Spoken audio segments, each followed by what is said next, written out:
C'est intéressant de voir que Pierre Poilievre soulève ce que tout le monde voit, c'est notre position de faiblesse et l'importance de rapidement se mettre en posture de force.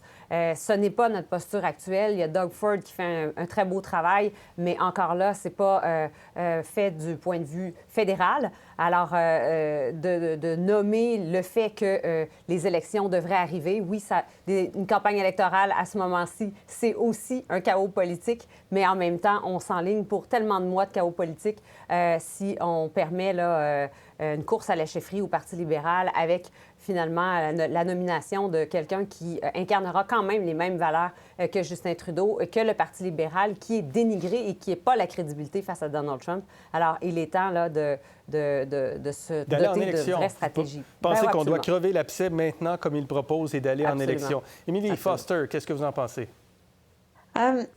Je vois un Pierre Poilievre qui a été plus loin que tout ce qu'il a dit jusqu'à maintenant, qui parle pour la première fois d'imposer des tarifs aux États-Unis si nécessaire.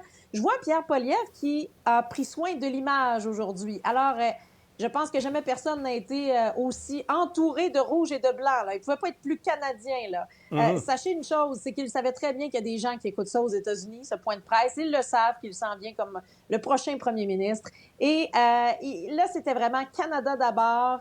Il est entouré des drapeaux. On l'a senti qu'il voulait prendre le leadership, un leadership qui, au fédéral, présentement, est un peu déficient, même beaucoup déficient. Alors, on le sentait vraiment, je pense qu'il s'est avancé davantage que tout ce qu'il a pu dire jusqu'à maintenant. On le sentait Canada d'abord, mais il manque une chose essentielle que je n'ai pas entendue dans son discours.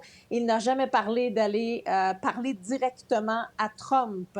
Donc ça, je n'ai pas entendu ça. Il a parlé d'aller sur le terrain, parler aux chefs syndicaux, mais on ne sent pas qu'il prend l'espace qu'il pourrait prendre à ce stade-ci de dire « je vais m'entretenir, moi, avec Donald Trump ». Donc ça, il n'a pas été là. Mais on sent qu'il présente une stratégie, qu'il présente quelque chose, qu'il présente son plan et qu'il présente un plan qui s'ajuste davantage à la donne actuelle, qui est celle de l'arrivée de Donald Trump au pouvoir dans quelques jours. Émilie Nicolas. Oui, en fait, ce qu'on sent, c'est que il y a le vieux Poilievre et il y a le nouveau Poilievre. Le vieux Poilievre, qui a pris à peu près la moitié de la conférence de presse, c'est de dire il y a du chaos partout, il y a du chaos partout, il y a du chaos partout, il y a du chaos partout, c'est la faute de Justin Trudeau, il y a du chaos partout. Et ça, c'est pas nouveau. La deuxième moitié du message, c'est voici ce que je ferai. Et là-dedans, il y a plusieurs éléments, comme on l'a déjà souligné, qui sont déjà faits. Mais il y a une volonté de se présenter comme quelqu'un qui peut être premier ministre. Et ça, c'était moins la posture qu'on avait avant la prorogation du Parlement, qui était vraiment une posture de chef de l'opposition, on attaque le gouvernement. Là, il est en train de se positionner comme alternative au gouvernement. Ceci dit, dans le ton, dans la manière de dire les choses, une personne qui doit être pas très stressée en regardant ces conférences de presse-là, c'est Yves-François Blanchet, au sens où on est en train de tester un plan, on est en train de tester une approche pour Pierre Poilievre, mais ça va être difficile pour lui de se positionner dans les prochaines semaines, dans les prochains mois, comme un leader rassembleur de l'unité nationale, étant donné l'énergie qu'il a mis à diviser et à polariser. Donc, en ce sens-là, pour un auditoire pour le moins francophone, il n'est pas en train de se positionner comme une personne qui va attirer énormément de votes québécois.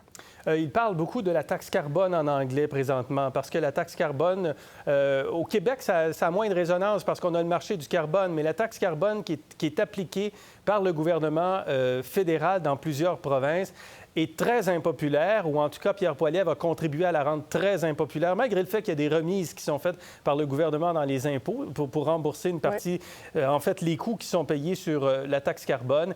Il évoque donc quand même beaucoup la taxe carbone et il a fait le lien avec Christy Clark, qui a mis une taxe carbone en Colombie-Britannique. Et ça, si je me rappelle bien, ça fait plus de 15 ans qu'il y a une taxe carbone en Colombie-Britannique, une des provinces qui a été précurseur en cette matière. Est-ce que vous avez l'impression qu'il doit... Oui, il parle de la taxe carbone. Oui, il parle de ce qui est hors de contrôle au Canada.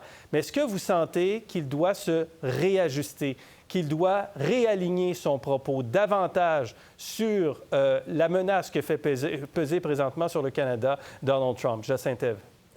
Bien, il le fait déjà aujourd'hui. Mes collègues mentionnaient sa posture qui est une posture d'éventuel chef d'État. Donc, il commence déjà. Il pourrait aller plus loin aussi dans identifier nos leviers et les nommer. Il en nomme quelques-uns, mais par exemple, là, quand on écoute les discours de Donald Trump des dernières semaines, il parle de l'importance de doubler la production d'électricité, d'énergie aux États-Unis pour justement suffire à la demande de développement en intelligence artificielle. Donc, en ce sens-là, on pourrait très bien se doter d'une stratégie qui va aider les Américains à doubler cette capacité de production d'énergie. Et donc, il peut encore le peaufiner son approche avec vraiment pas juste contrebalancer avec une liste de tarifs qu'on pourrait nous aussi imposer puis entrer dans cette espèce d'escalade qui ne mène nulle part pour ni l'économie canadienne ni l'économie américaine, mais plutôt d'arriver avec des solutions constructives auxquelles Donald Trump n'a même pas fait allusion, n'a jamais parlé de l'importance de doubler la production d'énergie en se fiant sur nous, mais on pourrait très bien contribuer à cet effet. Pour voir nos émissions en entier, rendez-vous sur la chaîne Ici RDI.